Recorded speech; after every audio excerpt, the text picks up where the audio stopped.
Assalamualaikum warahmatullahi wabarakatuh. Waalaikumsalam Waalaikumsalam warahmatullahi warahmatullahi wabarakatuh. wabarakatuh. Bagaimana Bu ya? Sehat? Alhamdulillah sehat, Prof. Prof, gimana, Prof? Alhamdulillah sehat. Makin growing, Prof. Bagaimana Dokter Joni? Alhamdulillah juga, Prof. Sudah lama tidak Sehat. Ya. berjumpa. Ya Nah, teman-teman inilah yang memang lain. rindu, Iya. rindu ini. Ya. Ya, Dari Indo orang mau Prof sama Pak Joni ini kayaknya. Alhamdulillah. Mudah-mudahan ketemu lagi nanti terus. Tapi kan Amin. menjelang hari raya kan ada saya tampil sebentar. Ya, hadir bukan tampil, hadir Hadir. di sini. Iya. Nah, waktu perpisahan Tapi lu penutupan lapet regap Oh, betul. ya. Ya baik, terima kasih. Berikut silahkan Buya Rizal. Syukuran, Prof. Bismillahirrahmanirrahim. Assalamualaikum warahmatullahi wabarakatuh. Waalaikumsalam Waalaikumsalam warahmatullahi warahmatullahi wabarakatuh. wabarakatuh. Alhamdulillah. Alhamdulillahi rabbil alamin. Wassalatu wassalamu ala asrafil anbiya'i wa mursalin wa ala alihi wa ashabihi ajmain amma ba'du. Kalau Allah Ta'ala fil Qur'anil Karim, a'udzubillahi minasyaitonir rajim. Bismillahirrahmanirrahim.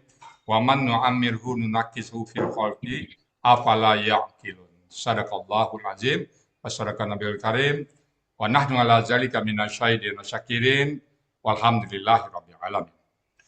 Pertama-tama dan utama sekali, marilah selalu kita bersyukur pada Allah Subhanahu wa taala yang mana pada pagi hari yang sangat sejuk ini Allah masih banyak memberikan kepada kita rahmat, nikmat serta karunia-Nya. Pagi ini Allah masih memberikan kepada kita nikmat beragama Islam, nikmat iman, nikmat sehat badan dan nikmat panjang umur. Dan semoga kita selalu bisa menjadi hamba yang pandai bersyukur. Amin. Abdan Amin. syakuran. Rabbal alamin. Amin. Salawat, bering salam, tidak lupa kita sampaikan kepada uswatun hasanah kita, Nabi besar Muhammad Sallallahu Alaihi Wasallam, beserta keluarga beliau, sahabat-sahabat beliau, keluarga beliau, orang-orang yang ikut dengan beliau, siapapun yang mencintai beliau, bisa bertemu dengan beliau nantinya, dan bersama-sama beliau memasuki surga Allah. Baik Bapak Ibu semuanya, pagi ini kita akan bicara masalah tematik dengan topik masalah cedera kepala pada lansia. Ya. Kita sudah tua semuanya. Dalam surat Yasin tadi, ayat ke-68, Allah berfirman, Bismillahirrahmanirrahim, wa man nu'ammirhu, dan barang siapa. Nah, jadi siapa saja yang Allah nu'ammirhu, kami memanjangkan hu. Jadi memanjangkan usianya, umurnya. Artinya usia tua. Maka Allah mengatakan ini seperti kalimat bersyarat, nunakishu, kami menguranginya. Dikurangin. Apakah fisiknya yang dikurangin, apakah itu penglihatan, apakah itu pendengaran, semua berkurang. Jadi, dan barang siapa Allah memanjangkan usianya, maka dikurangin. Fil khalqi, pada kejadiannya, pada tubuhnya itu. Entah gigi yang copot, entah itu telinga berdengung dan sebagainya. Nah, kali ini kita punya topik yaitu masalah cedera kepala pada lansia. Ya, usia yang Allah panjangkan umur ini. Tujuannya apa? Afala ya'qilun. Maka apakah kalian tidak memikirkannya?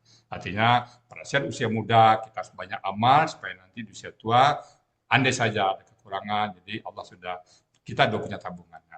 Untuk itu kepada Dr. Joni kita ucapkan terima kasih. Kita sapa dulu pada Dr. Joni ya Pak Prof ya. Assalamualaikum Ya, Pak Dr. Joni. Waalaikumsalam warahmatullahi wabarakatuh, Pak Alhamdulillah. Terima kasih Ustadz. Pak Dr. Joni ya Ya, atas kesempatan Pak Dr. Joni yang sudah meluangkan waktu. Saya tahu Pak Dr. Joni sangat sibuk sekali. Sibuknya bukan di Indonesia, ke luar negeri, ke Brazil lah, ke Skotlandia lah, ke Eropa dan sebagainya. Namun di sela-sela kesibukan itu beliau masih tetap ada waktu untuk Al-Sani. Karena beliau ini Bapak Ibu semuanya adalah alumni Al-Sani juga. Dan sekarang masih tetap bukan alumni, tetap sebagai peserta. kan sekali masuk tidak Bukan boleh alumni, keluar kan. Nah, tetap sebagai peserta ini. Sama yang beliau apa dulu yang beliau kagum dulu misalnya kata ittaqa, ingat saya itu ya.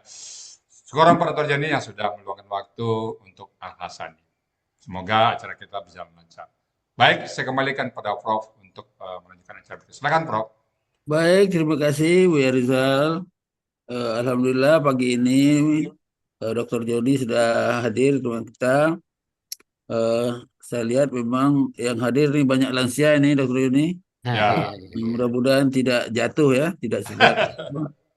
Nah, apakah perlu pakai helm terus ini gimana ini? Seperti apa?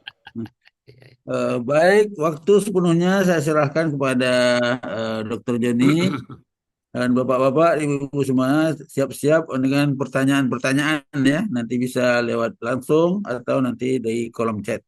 Jadi silakan, Dr. Joni.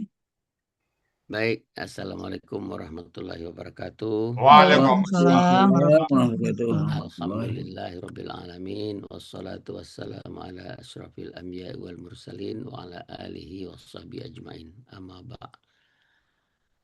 Pertama-tama kita panjatkan puji dan syukur kita kehadirat Allah Subhanahu wa taala karena pagi hari ini kita tetap kembali rutin dan saya sendiri yang jarang hadir, nah sekarang hadir melepas rindu dan juga tentu sesuai dengan tagline Al-Hasani, sekali sudah masuk ndak lepas lagi. Nah, walaupun kadang-kadang hadir dan tidak hadir.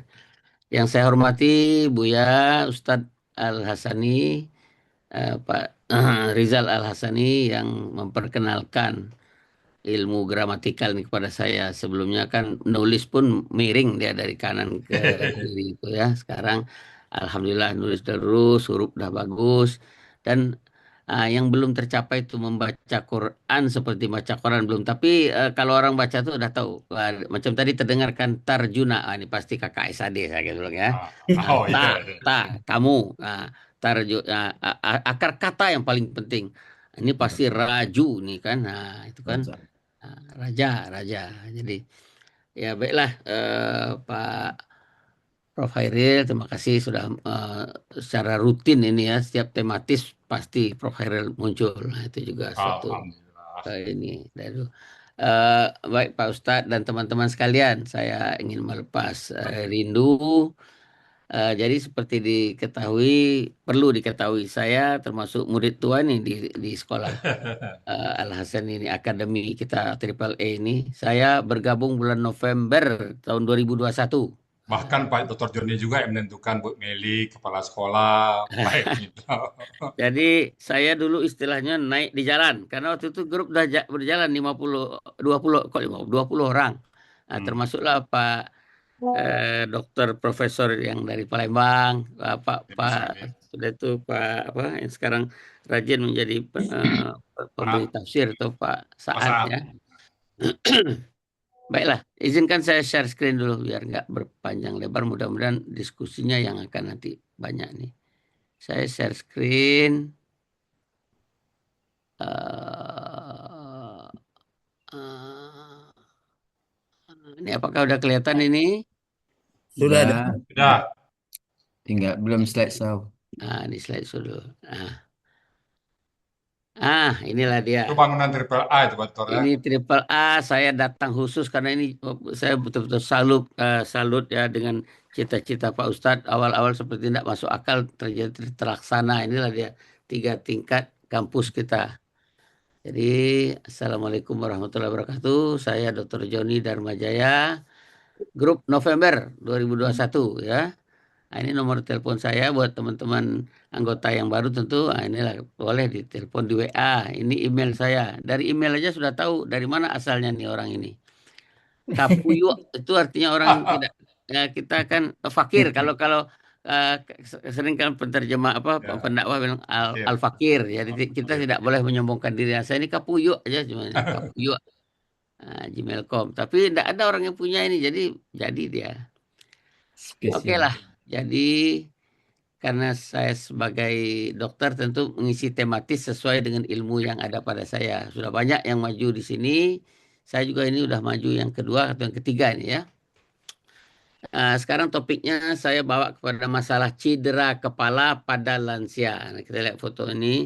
Ini orang-orang lansia. Kita juga seperti tadi Prof. Hairil sudah mengatakan ini banyak grup lansia. Mungkin nanti kita sensus nanti ini kita cerita yang betul nggak. Dan ternyata berdasarkan tadi malam kami pun ada acara di kantor saya itu Kars tuh mengundang ahli dokter yang ahli psikologi memang yang menangani masalah lansia ini. Bikin sekolah-sekolah lansia entah udah 200 banyak tuh gitu. Nah, Nah, gini, Bapak Ibu, teman-teman, anggota Al-Hasani yang saya muliakan, kita mulai dengan demografi lansia di Indonesia. Ini menimbulkan kesadaran kita dulu ya, bahwa memang lansia itu bergerak terus meningkat. Coba kita lihat sensus tahun 71 itu orang yang berumur di atas 60 itu sedikit sekali di atas. Tapi tetap memang wanita lebih banyak daripada laki-laki. Jadi di sebelah kanan yang gambar merah muda itu wanita, nenek-nenek nih. Nah, tahun 2020 yang lalu sensusnya sudah membengkak, ini menggemuk ya jumlahnya itu. Yang di atas yang disebut lansia kan yang berusia di atas 60 tahun. Coba lihat 60 sampai 64 udah banyak dan tetap lebih banyak ibu-ibu atau mak-mak kata ya. Nah, diperkirakan tahun 2050 lebih lain lagi polanya. Sudah tidak berbentuk segitiga lagi piramidnya itu. Udah mulai terbalik piramidnya. Di atas tuh yang di atas umur 60 itu udah banyak, tapi tetap wanita, ibu-ibu. Dan yang di atas 75 pun sudah banyak. Jadi kalau dulu belum ada yang 75, kan sedikit sekali. Nah, kemudian tentu dengan orang lansia, ada masalah apa dengan lansia? Nah, ini dia. Jadi masalah yang dihadapi oleh lansia itu adalah kerentaan. Kan tua renta, istilah kita kan bahasanya. Tua renta. Bahasa Inggrisnya frailty, frail. Ya.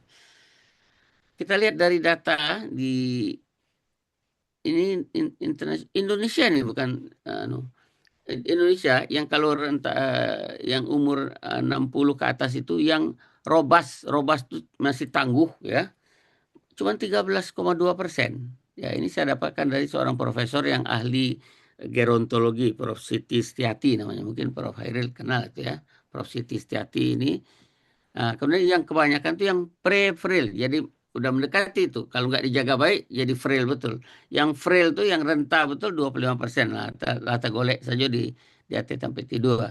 Nah, jadi yang mau kita perjuangkan nih yang 61,6% ini supaya jangan cepat jadi frail, ini kan. Nah, sedangkan yang robas, insya Allah teman-teman yang di Al-Hasan ini mungkin masuk yang robas ini, yang istilahnya sekarang lansia tangguh bahasanya. Jadi jumlah lansia di Indonesia terus meningkat dari tahun ke tahun. Saat ini diperkirakan 11,5%, Bapak Ibu. Sedangkan kalau di negara maju sudah 20%. Ini sudah saya buktikan. Saya pergi ke Hong Kong. Kalau saya ketemu di jalan, pergi jalan pagi itu dengan istri, kalau saya hitung orang 1, 2, 3, 4, yang kelima pasti nggak jalan sendiri lagi. Pasti udah didorongnya orang tuanya pakai kursi roda atau membimbing. Begini. Jepang juga demikian, sudah rata-rata. Jadi Masalah 20%. mimpi oleh lansia adalah Nah, jadi kita perlu mulai memperhatikan gitu kan. Nah, ini dia masalahnya. Jadi seiring bertambahnya usia, maka tubuh lansia akan mengalami perubahan yang sering disertai berbagai masalah kesehatan. Masalah pertama, perubahan itu otot berkurang ya, berat kurang, mengkurus. Tapi ini penyakit-penyakitnya nih. Ada yang stroke, ada yang TBC, ada yang diabetes, kencing manis, ada demensia. Nah, pikun tadi yang ayat 70 tadi, An-Nahl 70 betul rupanya ya, demensia tuh. Pikun tuh dikembalikan. Allah katakan sebelum ada yang dikembalikan kecil lagi ya, itu kan kecil dan betul. Yang hipertensi, yang napasnya sesak karena dulu banyak merokok, yang namanya PPOK, penyakit paru obstruktif. Ada lagi penyakit jantung. Tapi selain dari penyakit ini, ada penyakit baru yang dikenal, ini sudah di WHO sudah didiagnosa, dikenal sebagai penyakit juga, yaitu cedera atau trauma. Jadi trauma itu sudah dianggap penyakit, karena dia bisa menyebabkan disabilitas atau kecacatan. Nah, ini yang mau kita bahas sekarang ya. Yang lainnya tentu ada kapan-kapan boleh, sudah banyak juga dokter teman kita almarhum Ana dulu kan itu penyakit apa dulu, diabetes atau apa. Nanti bisa kita ulang lagi nih semua ini karena memang kita perlu. Nah, inilah yang kita inginkan lansia yang digambar ini kan. Ini gambar dari AI ini, Prof. Jadi kita tidak mengambil gambar orang, enggak, ini dikarang foto ini. Kan Ya. sekarang ini tidak boleh pasang foto orang sembarangan kan, kena tuntut. Ini dari AI ini yang bikin dari Gemini atau Copilot. Jadi cedera kepala pada lansia ini perlu kita kenali, cegah dan bertindak cepat. Ya, jadi dikenali dulu apa itu cedera kepala, sudah itu cegah jangan sampai terjadi. Kalaupun terjadi, segera kita bertindak supaya efeknya nggak terlalu berat. Bahasa sekarang itu mitigasi, kayak mencegah bencana atau mitigasi bencana. Karena apa? Cedera kepala itu bisa ringan sampai berat. Jadi nggak boleh semua dianggap ringan, tapi juga nggak bisa berat. Nah, jadi kita nggak perlu khawatir yang berlebihan. Karena apa? Ini kita kena apa? Bisa ringan bisa berat. Lansia itu mudah terkena cedera. Nanti dijelaskan habis ini. Ini pendahuluan dulu. Jadi oleh karena itu karena dia mudah terkena, berarti sering kan? Sering terkena di rumah aja, nggak usah di jalan. Nah, kita harus kenali tanda bahaya. Cedera yang berbahaya itu kayak apa? Atau yang cuma lecet aja, nggak apa-apa. Dan sudah itu kita mencegah dampak yang serius. Karena kalau udah terjadi dampak yang serius itu bisa tertidur di tempat tidur. Bisa dari minggu ke bulan nanti. Nah, inilah mulai kita. Mengapa lansia tadi mudah terkena cedera? Ada 4 kelompok penyebabnya. Satu, orang lansia ini keseimbangan tubuhnya menurun. Kita sepakat ya tadi definisinya usia di atas 60 tahun. Walaupun kalau di Eropa sekarang udah meningkat 65 yang baru disebut lansia. Kalau WHO juga menyebut itu masih lansia muda ya. Jadi kalau umur sampai dengan 70 aja masih disebut lansia muda. Di atas 70 baru lansia lanjut. Nah, jadi ada istilah lansia muda nanti. Jadi satu orang lansia itu yang di atas 60 tahun refleksnya melambat. Jadi kadang-kadang kita pengen gerakkan tangan kanan, mungkin tangan kiri yang gerak atau refleks atau mau jatuh betul. Keseimbangan tubuh kita menurun. Nah, itu memang karena proses alat keseimbangan di telinga kita itu memang kerjanya sudah terganggu. Nah, yang paling sering terjadi otot tungkai melemah. Jadi memang otot badan kita nih, otot ini yang membuat kita kuat berdiri bisa jalan itu Bapak Ibu. Itu sejak umur 40 dia berkurang setiap 5 tahun 1%. 1%, 1%, 1% menurun. Nah, itu jadi otot kita tuh memang lemah, mengecil ya, kaki tungkai kita saya juga ada begitu ya. Nah, 3 hal ini menyebabkan keseimbangan tubuh menurun. Kalau keseimbangan tubuh menurun, mudah jatuh kan, mudah jatuh kita. Nah, kemudian ada gangguan kesehatan. Di atas tadi kan yang penyakit yang saya gambarkan tadi, yang paling sering pada orang lansia ini vertigo. Tiba-tiba berputar dia kan, berputar vertigo ya. Gelap mata aja. Kemudian gangguan penglihatan juga ada. Itu udah dari umur 40 orang sudah penglihatan dekatnya sudah kabur ya kan. Nah, kalau penglihatan jauh ada yang kena penyakit itu yang berkacamata minus tuh, tapi ada yang enggak. Justru kalau yang orang berkacamata minus begitu dia tua bisa dicabut kacamatanya, bisa lihat. Kemudian tekanan darah tidak stabil. Nah, ini kan menimbulkan jatuh juga ini. Ya, tekanan darah tiba-tiba turun. Saya sendiri 3 tahun yang lalu sholat hari raya jatuh sedang sholat. Mungkin waktu itu saya flu, saya makan obat, ya tekanan darah turun. Habis berdiri, habis sujud itu berdiri jatuh dia. Nah, yang keempat yang paling kita takut serangan stroke. Stroke yang serius atau stroke ringan namanya TIA, ya, transient ischemic attack bahasa kedokterannya. Itu ada orangnya sebentar hilang. Ya, saya juga mungkin juga itu yang terjadi ya, tapi saya periksa selanjutnya nggak ada. Yang kedua, yang ketiga kelompoknya mengapa lansia itu mudah cedera karena jatuh tadi ya.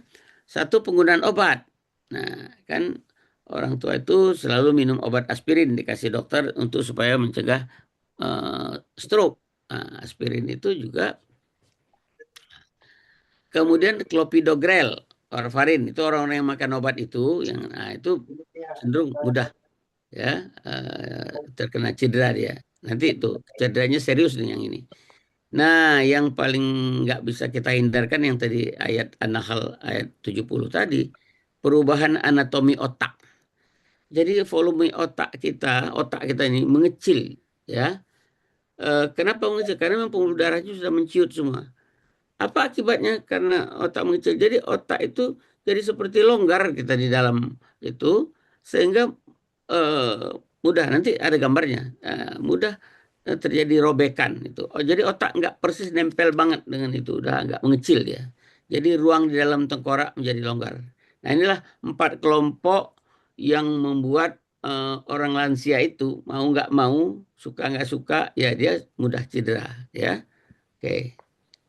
Apa penyebab cedera kepala pada lansia? Nah ini kok bisa terjadi cedera atau trauma ya maksudnya. Satu yang paling sering sekali dijatuh di kamar mandi. Dan yang paling sering ini, ya ini lansia di kamar mandi di rumah. Kenapa? Karena lantai licin. Nah ini kadang-kadang kalau rumah kita tidak dijaga, berlumut dan sebagainya, ini kan itulah yang perlu. Sudah itu penerangan kurang di kamar mandi, lampu kecil wattnya. Sudah itu tidak ada pegangan. Nah ini kunci. Jadi kita semua ini bisa diatasi nanti. Ini baru penyebab dulu. Nanti kita bagaimana mengatasi lantai licin, penerangan kurang, tidak ada pegangan. Itu bisa terjadi kita jatuh, terpleset. Asalnya ringan aja tuh terpleset, tapi terpleset pada orang lansia dampaknya jauh, nggak seperti orang muda. Habis terpleset dia bangun lagi. Kalau kita ini terpleset, patah tulang pergelangan tangan atau patah tulang panggul. Nah itu ibu-ibu paling sering ya. Yang kedua terpleset di rumah. Nah di rumah nih nggak di kamar mandi, lantai basah. Jadi kalau habis dipel ada pembantu yang ngepel atau siapa yang ngepel, kita jangan lewat situ. Harus dikeringkan sebaiknya, dipasang kipas di situ ya, exhaust ya. Karpet tidak nempel di lantai. Nah ini kan rumah keren pakai karpet, tapi karpet itu nggak menempel. Tergeser dia. Kita injak karpet itu bergeser. Kemudian ada tangga tanpa pegangan. Nah ini juga kalau rumahnya bertingkat, tangga itu kalau kita umur di atas 60 ini, wajib kita naik tangga itu berpegangan. Wajib. Jadi jangan mau kita melenggang aja. Walaupun kita merasa hebat gitu ya. Nah, kadang-kadang terpleset dikit ya. Yang ketiga, nah itu tiba-tiba terjadi serangan vertigo, pusing mendadak, berputar, pusing, kita berputar, pusing itu ya. Tiba-tiba kita kehilangan keseimbangan. Nah itulah cedera itu. Yang keempat, nah itu yang serius. Ini kan dari yang paling ringan sampai yang berat. Ya. Serangan TIA atau stroke tadi.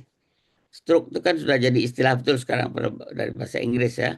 Itu serangan pada pembuluh darah otak. Bisa yang berdarah, perdarahan di otak, bisa juga tersumbat. Yang paling sering tersumbat. Yang kemper, kata orang Betawi itu kan lumpuh sebelah. Kadang-kadang jatuh lebih dahulu padahal serangan. Nah ini juga kalau kita ketemu orang yang ini mesti tahu. Nah, itulah dokter ditanya. Ini jatuh dulu atau serangan.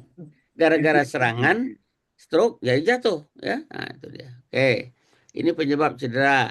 Kita masuk lagi sekarang jenis cedera. Ya, jadi cedera itu tadi saya sudah katakan bisa cedera kepala yang ringan, misalnya benjol ya, terbentur tuh kepala itu, jatuh, kebentur, benjol, pusing, ringan bisa, tapi sedikit nyeri kepala. Ini semua ini biasanya tidak berbahaya, tapi tetap harus dipantau. Jadi walaupun kita jatuh, cedera kepala ringan harus dipantau. Nah, yang kita khawatirkan ini cedera kepala berat, bisa terjadi perdarahan otak. Akibat perdarahan otak terjadi pembengkakan otak. Nah, kalau udah pembengkakan otak itu udah lebih berat lagi, kesadaran menurun, muntah-muntah, ya. Jadi ini yang harus kita siasati betul. Jadi ini sudah merupakan darurat medis dan harus segera ke rumah sakit. Jadi nanti kita sampai pembicaranya kita membedakan. Nah ini gambarnya biar lebih jelas ya. Kalau benjol tuh bahasa kedokterannya hematom. Nah itulah yang paling sering di daerah pelipis kita nih. Nah, karena itu ada pembuluh darahnya. Itu masih pembuluh darah kulit ya, di bawah kulit. Antara kulit dengan tulang tengkorak. Jadi hematom, benjol aja. Benjut, kata orang Betawi, benjut kepalanya. Nah, bisa juga terjadi perdarahan di dalam kepala, tapi di atas otak. Antara otak dengan rongga tengkorak. Nah, itu namanya perdarahan epidural. Nah, itu epidural itu perlu dioperasi. Nanti dikeluarkan. Kalau enggak sadar orang itu. Nah, epidural. Epidural itu sebenarnya kalau bagi dokter bedah saraf termasuk ringan juga. Karena begitu dibor aja, dibolongin, udah tekanannya udah rendah, darah itu udah berhenti. Nah, yang lebih berat lagi kalau perdarahannya itu subdural di bawah, udah sampai ke otak menekan. Nah, itu yang bahaya. Jadi tiga-tiga ini bisa terjadi. Jadi kita harus mengenali mana yang ringan, mana yang berat. Nah, selain itu, ini kan sudah pernah kita bahas beberapa bulan yang lalu, pertemuan saya yang lalu, patah tulang. Tetap kita ingatkan juga. Yang paling sering patah tulang pada lansia, terutama wanita, itu di pergelangan tangan. Karena kita mau jatuh, kita pegang tangan, jadi tumpukan tangan di situ, patah dia di situ. Ya, namanya fraktur koles. Ya, paling sering saya dapatin. Ini gambarnya itu kan patah dia. Nah, yang sering ini kita orang-orang menganggap enggak keseleo. Nah, ini kan jadi harus di ronsen, jangan dianggap enteng. Nah, banyak tuh, Pak Ustadz, Pak Ustadz kita kan jatuh ini nih ya, Pak Ustadz ya. Ya, Nah, Pak Jo, Pak Ustadz. berapa tahun Pak Ustadz ya menderita itu karena Pak Ustadz ada kelainan robek di pembuluh darah. Kalau cuma tulang, Sampai sekarang. nah itulah. Nah ini Jadi saya tanya, betul. Jadi kalau cuma tulang sembuh dia 3 bulan pasti sembuh. Tapi kayak Ustadz itu kena ke ada yang rusak pembuluh darah waktu itu, yang bengkak lama itu kalau nggak mungkin. Nah ini satu lagi ini kalau pada wanita juga tulang panggul. Nah ini terjadi besan saya, jadi mertua dari anak saya nomor 2 yang dokter, itu besan itu juga dokter. Mau sholat lebaran, dia hanya melangkahi, ada pembatas tali rafia antara saf laki saf perempuan, beliau melangkah itu terpeleset jatuh. Itu kesandung aja sedikit di kamar mandi. Ini patah ini tidak bisa sembarangan pula ini. Ini harus diganti sendi kaput sendinya. Nah, ini ya. Tapi kita nanti arahkan ke cerita kepala ini sudah ya kepala. Nah, mari Bapak Ibu kita mengenali yang jadi kita tidak boleh takut tapi itu juga tidak boleh anggap enteng. Kalau tanda bahaya apa setelah jatuh? Satu, kalau sakit kepala semakin berat.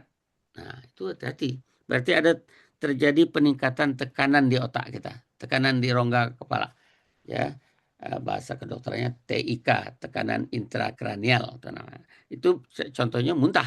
Nah, jadi kalau muntahnya sekali masih enteng, kalau muntah berulang dan muncrat, muntahnya itu bukan kayak orang muntah karena makan kekenyangan, itu kan dihoek kan dia hoek. Kalau ini enggak muncrat dia. Nah, itu tanda-tanda tekanan di intrakranial meningkat, TIK meningkat kalau di kedokteran istilahnya. Nah, itu udah ciri itu bahwa di dalam karena begini otak itu di dalam kepala itu sudah pas dia darahnya, cairannya segala itu.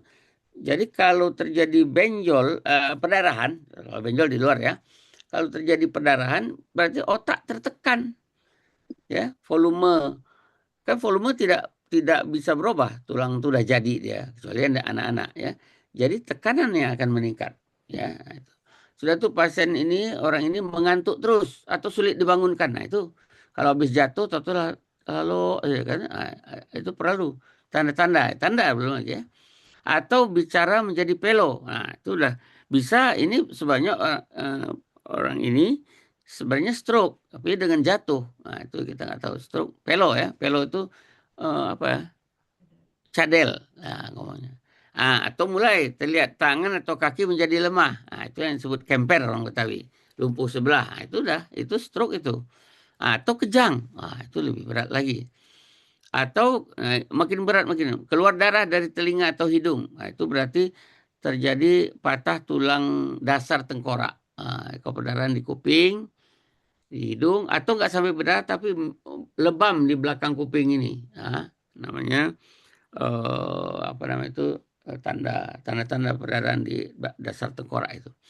Atau bingung atau tidak mengenali keluarga. Nah, jadi kalau ini terjadi jatuh orang tua kita atau kita juga nih, nah, anak-anak kasih tahu kalau ini ada, ini nggak boleh dianggap enteng nih, ya.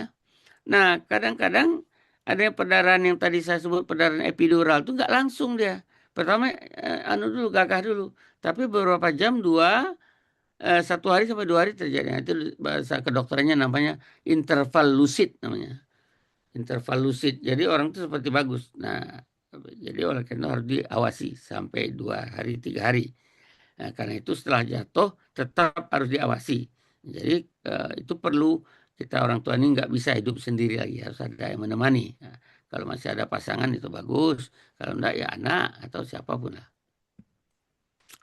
Nah, sekarang kita mencegah cedera kepala di lansia. Ini kalau mencegah cedera jangan sampai terjadi cedera. Kalau tadi itu mengenali itu sudah terjadi, sekarang kita cegah. Satu, mari buat rumah kita menjadi lebih aman. Bapak Ibu, teman-teman, anggota Al-Hasani, apa berapa langkah sederhana? Pasang pegangan di kamar mandi, wajib itu. Nah, saya rumah orang tua Cimande kan boleh lihat nanti dulu kan pernah teman-teman ada yang grup yang lalu ke Cimande, nanti kita pergi lagi. Itu kamar mandi udah bisa itu. Dulu dikasih anti slip karena ada bapak saya dan ibu tuh kan usia beliau lansia tuh, orang tua almarhum bapak alhamdulillah ya beliau sampai berumur 87, kalau ibu 71. Itu saya pasang lantai itu kamar pegangan. Pegangan di kamar mandi harus gunakan alas anti slip. Nah, cuman alas anti slip ini juga harus sering dibersihkan. Kadang-kadang dia di bawahnya udah berlumut ya kan karena air. Kemudian pastikan penerangan di kamar mandi cukup terang. Begitu dihidupkan terang, jadi nampak. Karena orang tua kan matanya udah kabur kan. Nah, rapikan kabel listrik. Yang ada kabel-kabel di bawah itu bikin kesandung. Kabel listrik, kabel macam-macam itu ya. Hindari lantai licin. Jadi harus dipel terus. Nah, itu dia. Jadi rumah aman. Ini baru cerita kamar mandi. Sebenarnya ada lain lagi. Rumah kita jangan banyak tangga-tangga, banyak berlapis-lapis gitu ya. Jadi kita tinggalkan di bawah. Kalau tua jangan tinggal di atas. Jangan banyak step-step di rumah itu. Itu memancing untuk kita bisa jatuh di situ. Tadi karena keseimbangan kita juga nggak bagus kan. Mata nggak jelas. Kesandung sedikit jatuh. Yang kedua, gunakanlah alas kaki yang baik. Kita ini kan harus pakai alas kaki. Jangan kaki telanjang. Itu nggak baik. Itu nanti lainlah cerita artritis lagi ya. Sendi. Jadi pakai sendal, tapi sendalnya yang bagus. Ya bagus bukan mahal. Ada yang mahal ya. Jadi jangan pakai sandal licin. Atau sering tuh pakai kaos kaki aja habis sholat keluar jauh. Itu ciri-ciri mau jatuh. Itu apa? Bukan ciri apa misalnya potensi jatuh. Jangan pakai kaos kaki jalan di rumah. Jangan. Gunakan sandal dengan alas karet yang tidak licin ya. Oke. Jadi rumah jangan. Nah, berikutnya latihan kekuatan otot. Karena yang bikin kita jatuh tadi kan otot lemah. Jadi olahraga ringan lah. Jalan pagi. Nah, kalau saya sekarang kan karena sibuk nggak bisa jalan pagi, saya beli alat di rumah itu. Jalan di tempat. Nah, namanya treadmill. Nah, itu kan. Harganya ada yang murah sampai yang mahal, ada yang murah aja lah ya. Jalan pagi, senam lansia, pasang di depan TV, angkat-angkat berat beban sedikit 0,5 kilo untuk supaya otot kita ada. Latihan keseimbangan ya. Jadi senam-senam tuh bagus tuh ya. Ini membantu untuk mencegah jatuh. Jadi otot kita kuat ya, memperkuat otot. Yang ketiga, keempat, periksa mata secara berkala. Jangan nggak ketahuan sudah mata kita salah satu udah katarak misalnya ya. Penglihatan udah makin susut gitu ya. Gangguan penglihatan tuh meningkatkan risiko jatuh. Ya, bisa katarak, ya katarak tuh ya. Atau presbiop namanya. Memang lensanya ya yang terganggu ya, oke. Yang kelima, kalau bangun biasakan secara perlahan. Jadi bangun itu dari tempat tidur jangan merentak, kata orang awak kan, merentak langsung aja. Saya dulu orang tua saya almarhum itu kalau bulan puasa dibangunkan sahur itu mungkin dalam 1 bulan puasa ada 2 atau 3 kali jatuh di kamar mandi. Saya ingat betul itu, itulah dulu ya. Selalu jadi kita bangun duduk 5 menit atau di kursi kemudian baru bangun. Jadi jangan langsung merentak. Itu masalah tekanan darah kita turun tiba-tiba ya. Itu namanya kalau Prof. Hairil tahu tuh kan ortostatik hipotensi. Kadang-kadang kita makan obat itu. Nah, kita makan obat amlodipin, kita makan obat kandesartan itu kan bisa terjadi ortostatik hipotensi. Jadi hipotensi terjadi karena perubahan posisi. Nah, jadi oleh karena itu kalau bangun harus pelan-pelan ya, lakukan pelan agar tidak pusing. Nah, sekarang kalau terjadi juga ya sudah kita cegah jatuh ya. Sudah dikenalin. Nah ini kalau terjadi juga jatuh ada 4 hal yang harus dilakukan. Jangan langsung berdiri jika masih pusing. Udah duduk aja. Ya, kita tidak perlu malu. Ini kadang-kadang kan gengsi, kan yang repotnya yang baru-baru masuk ke lansia nih. Dia masih belum mengakui, denial kata orang. Ya. Jatuh, enggak apa. Jangan apa itu. Duduk aja, santai aja. Duduk atau berbaring kalau perlu duduk. Ya. Sudah tuh periksa apakah ada luka. Ya, itu satu dulu. Karena petunjuk juga. Kalau luka berarti benturannya berat kan. Benjol itu arti benturannya sampai ke dalam. Kalau ada benjol itu benturan sampai ke dalam. Ya, kepala kita tuh keras, di dalam itu goncang. Gitu. Bila ada gejala bahaya seperti yang tadi disebutkan, ada muntah, nah itu ke rumah sakit. Jangan menunggu terlalu lama. Jangan di apa disabar-sabarkan ya. Kalau ada gejala itu udah. Jadi mulai kita kepada kesimpulan kita. Pada usia lanjut jatuh bukan kejadian sepele. Ya, boleh lansia. Lansia itu di atas 60, makin ke atas makin lansia dia ya. Nah, statistik menunjukkan, statistik tadi di kejadian dicatat sama orang ya. Kita jangan menganggap diri kita aja. Cedera kepala adalah salah satu penyebab utama kecacatan dan kematian pada lansia. Jadi penyebab kematian itu jatuh ya. Jadi perlu diketahui juga, tapi perlu diketahui ini bukan menakut-nakuti. Sebagian besar dapat dicegah. Ya, kalau dikenali awal, sekarang dokter-dokter kita kan sudah hebat-hebat. Dulu tuh nggak ada alat ronsen kepala aja. Sekarang sudah ada MRI, ada CT scan, dan rumah sakit itu otak itu bukan main ya. Banyak orang yang bisa diatasi langsung. Ada dengan obat. Kalau stroke itu asal kurang dari 4,5 jam dikasih obat kembali normal lagi. Tapi ada juga yang harus dioperasi, segera dioperasi, cuma dibor aja. Nah, itu saya belajar dulu untuk ahli bedah, walaupun saya bukan bedah saraf, belajar karena di rumah sakit daerah nggak ada bedah saraf dulu ya. Jadi saya bisa mengebor kepala itu, dibor, keluar bekuan darah, kesadarannya membaik lagi. Jadi jika terjadi jatuh itu ya.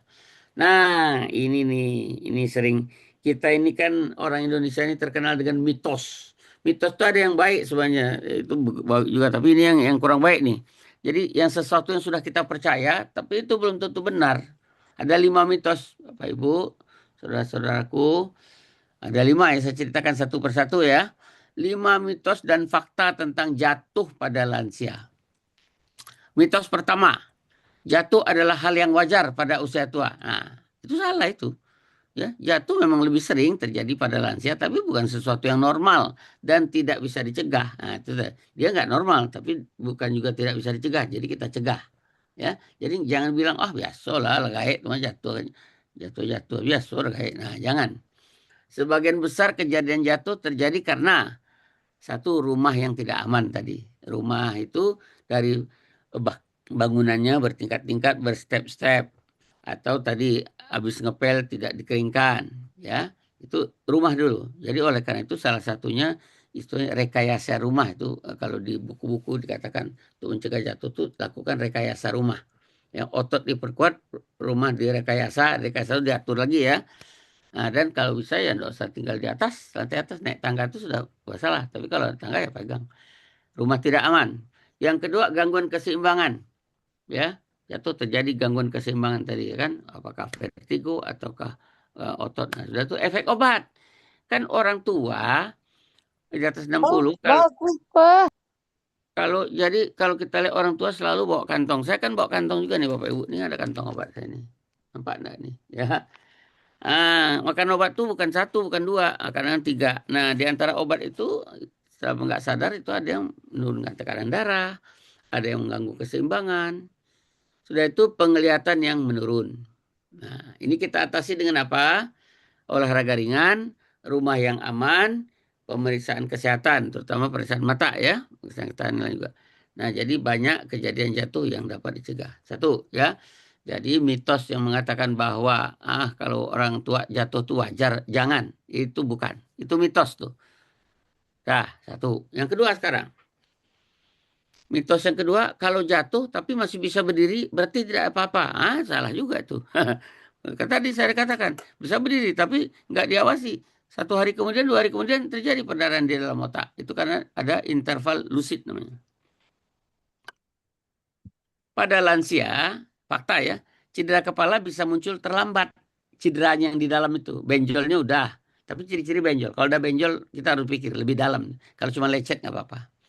Jadi kadang setelah jatuh pasien masih bisa jalan, masih bisa bicara, tampaknya baik-baik aja. Tapi beberapa jam atau beberapa hari kemudian baru muncul gejala. Apa itu? Sakit kepala, mengantuk, ngantuk aja gitu kan. Jadi mesti ditegur-tegur terus, Pak, itu Ibu, bagaimana? Udah tuh ya. Atau muntah, nah, itu berat. Atau bicara menjadi pelo, nah, itu udah terjadi penekanan otak. Bisa memang karena stroke, bisa juga akibat perdarahan di subdural tadi itu. Ini sering terjadi pada perdarahan subdural, nah, itu dia. Kalau perdarahan subdural tuh udah ini dia. Jadi di dalam otak lagi. Tadi yang paling ringan di luar, di keluar benjol. Habis itu di bawah, persis di bawah tempurung kepala, epidural. Nah, kalau ini di bawah, di dalam otak itu subdural. Ada yang lebih dalam lagi tuh ya, lebih dalam. Subdural itu di bawah lapisan.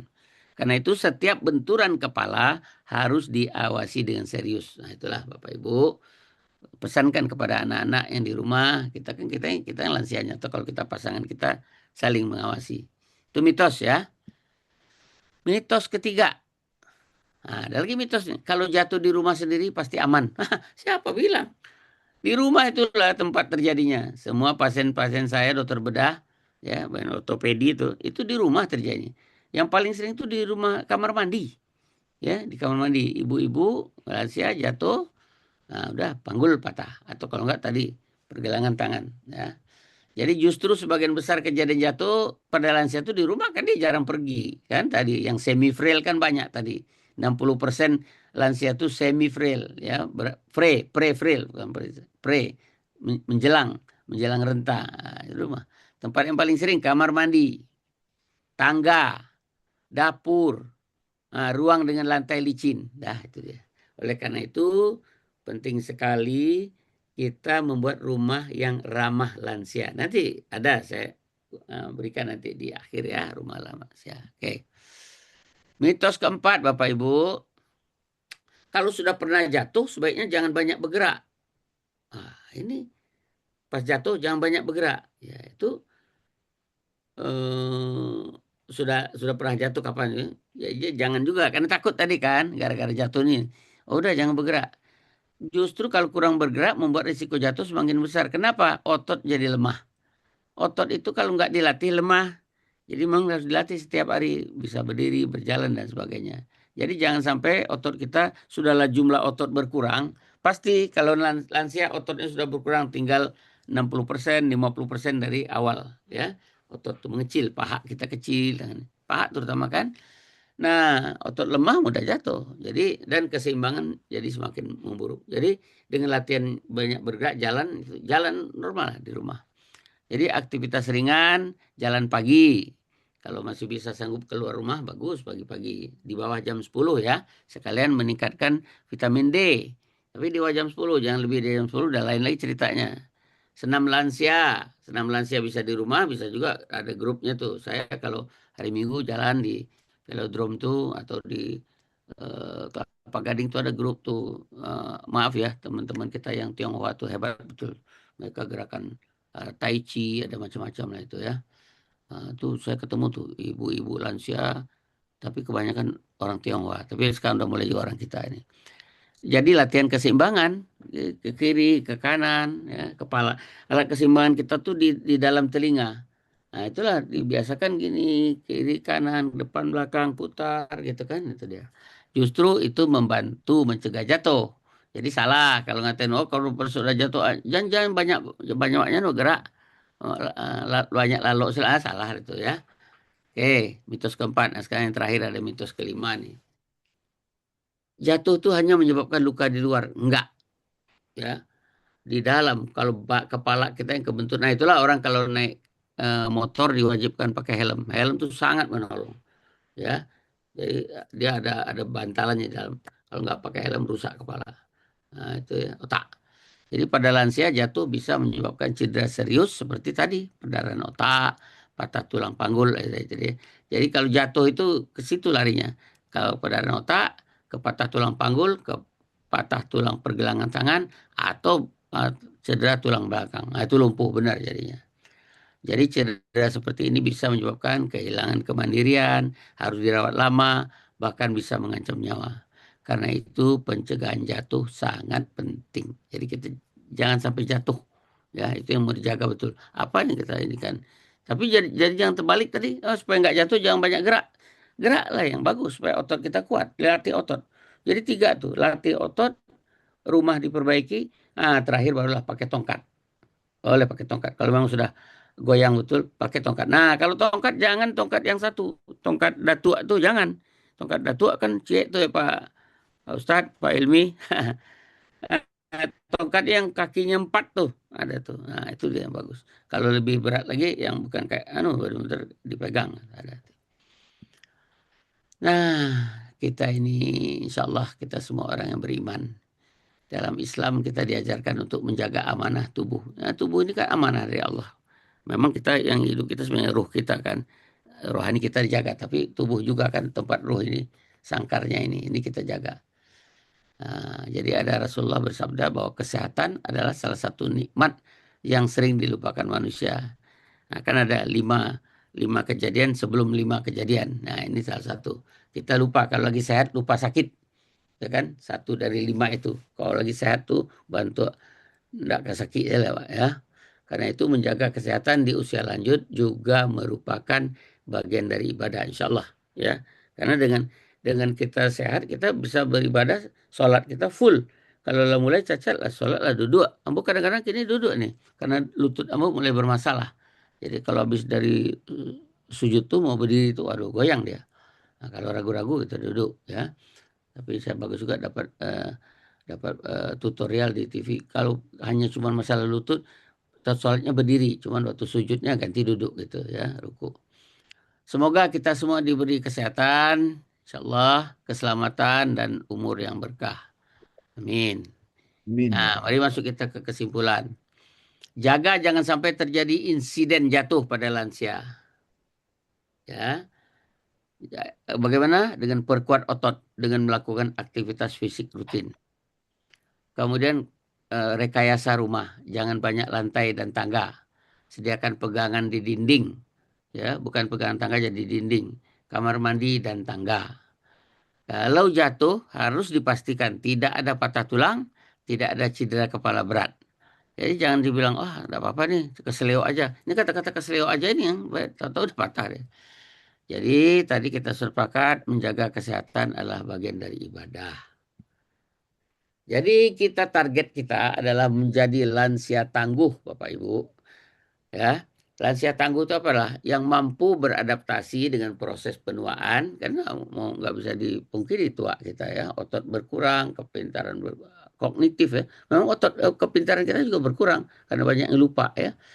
Tapi kita harus beradaptasi secara positif, tetap sehat, mandiri, aktif, kreatif, dan produktif. Ya, okay. Istilah ini juga merujuk pada lansia yang kualitas hidup yang baik ya. Jadi kalau kita berdoa kita tuh bukan hanya panjangkan umur, tapi dengan kualitas yang nggak baik ya. Kalau golek di tempat tidur, jangan. Jadi panjangkan umur tapi dengan kualitas hidup yang baik ya, baik fisik, sosial, mental maupun spiritual. Nah ini yang terakhir nih. Jadi lansia tangguh itu dapat mewujudkan kualitas hidup yang baik melalui berbagai cara. Menjaga kesehatan, sudah tetap aktif dan terus belajar. Nah berikut ini ada 7 dimensi yang harus diikuti. Nah kalau saya lihat alhamdulillah nih teman-teman semua yang di Al Hasan ini dari 7 dimensi yang harus diikuti itu ada di kita. Spiritual, kedekatan kita dengan Allah, kesadaran kita akan adanya Allah yang melindungi kita dan itu. Intelektual, dengan belajar ini luar biasa, ini ada penelitian lagi ya, dulu ada kan dia dari Palembang di bawah tuh orang yang belajar gramatikal nih sel proviral itu ya, sel-sel apa jaringan neuron-neuronnya berkembang. Fisik ya kita kan masih ini emosional tenang, sosial kita bersosial sini. Nah, kemudian ada vokasional. Ini vokasi ini kita punya kemampuan. Saya kalau ketemu teman-teman ceritakan juga lah kemampuan kita. Bukan untuk menyombongkan diri, tapi menarik dia. Oh ya, jadi kita bisa baca Quran itu dan kita mulai tahu akar kata, buka kamus, gitu kan. Lingkungan diperhati. Jadi 7 dimensi yang harus diikuti itu insya Allah pada anggota Al-Sani saya lihat itu terpenuhi. Nah, itulah mungkin yang bisa saya sampaikan. Nah, ini terakhir ya. Ini tips rumah yang ramah lansia. Ada 10. 1, pastikan lantai rumah tidak licin dan segera dikeringkan kalau basah.